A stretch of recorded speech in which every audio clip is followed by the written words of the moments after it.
The PlayStation Vita was released back in 2012, so it's almost 12 years old. This was a handheld gaming device that was impressive in its specs, but disappointed in the commercial scene. The Vita sold somewhere between 10 and 16 million units, which compared to the PSP's 82 million is a pretty big disappointment. Either way, 10 to 16 million units still is a decent amount, and so as a result, a lot of people own the PlayStation Vita, or at least considering one 12 years later. So, how does this hold up in 2024? Let's find out in this review.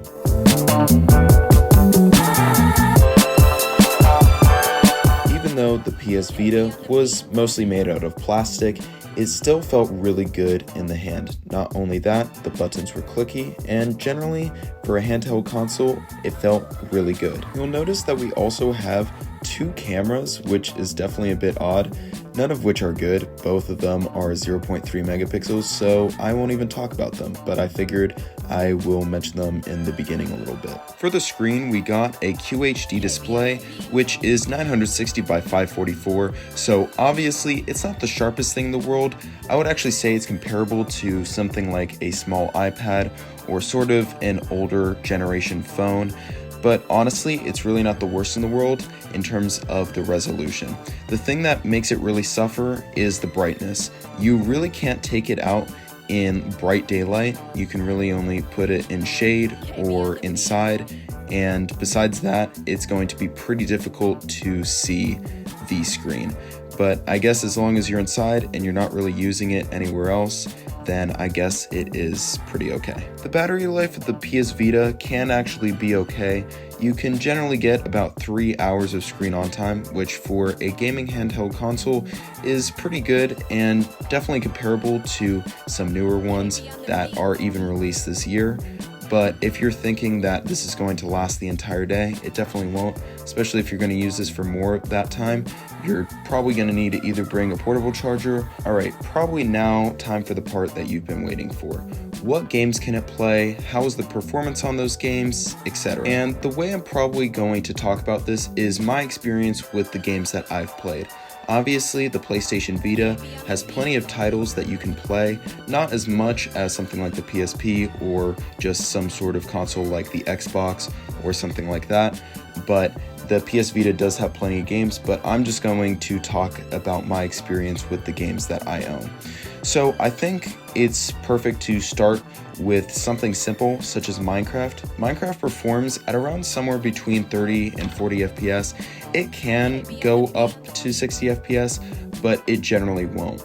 However, it generally looks pretty good on such a small screen, and I overall like that you can play Minecraft on the go, and it's not just like Pocket Edition Minecraft or anything like that. It is full console edition Minecraft on a handheld gaming console, which is pretty cool.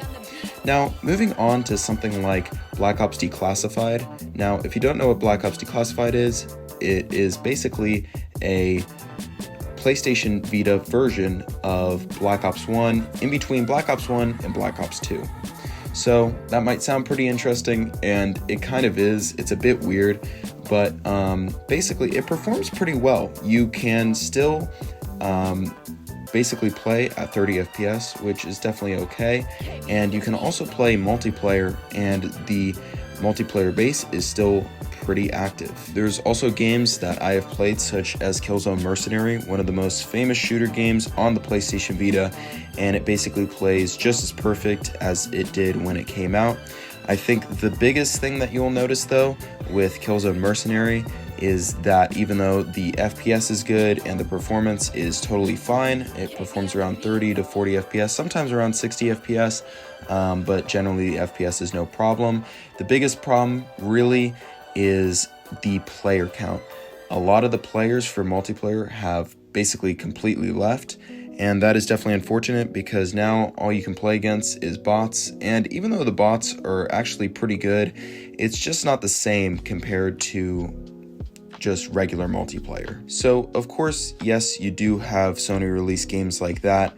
However, there is also homebrew, and there's plenty of games not officially released by Sony, but ones that you can totally play either way.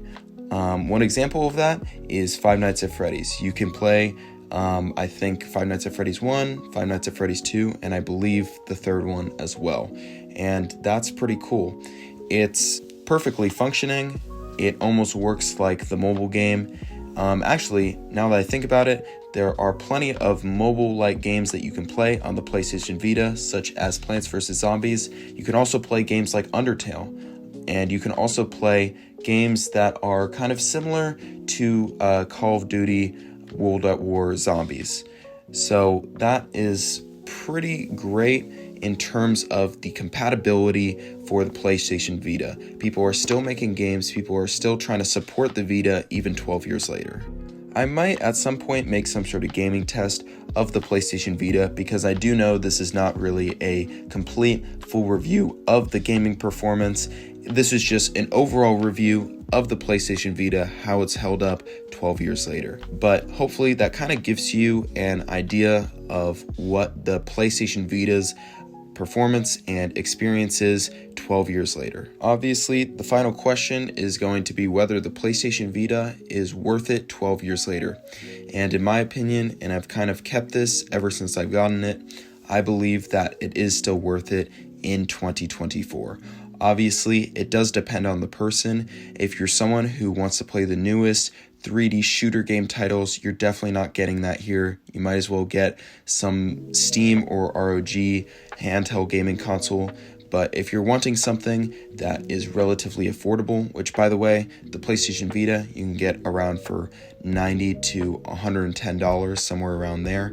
If you're wanting something like that, then I think it's a great gaming experience. There's plenty of older apps supported as well as newer mobile games, and I would definitely recommend it for anyone who wants a portable handheld gaming console and wants a little bit more than what a phone would provide.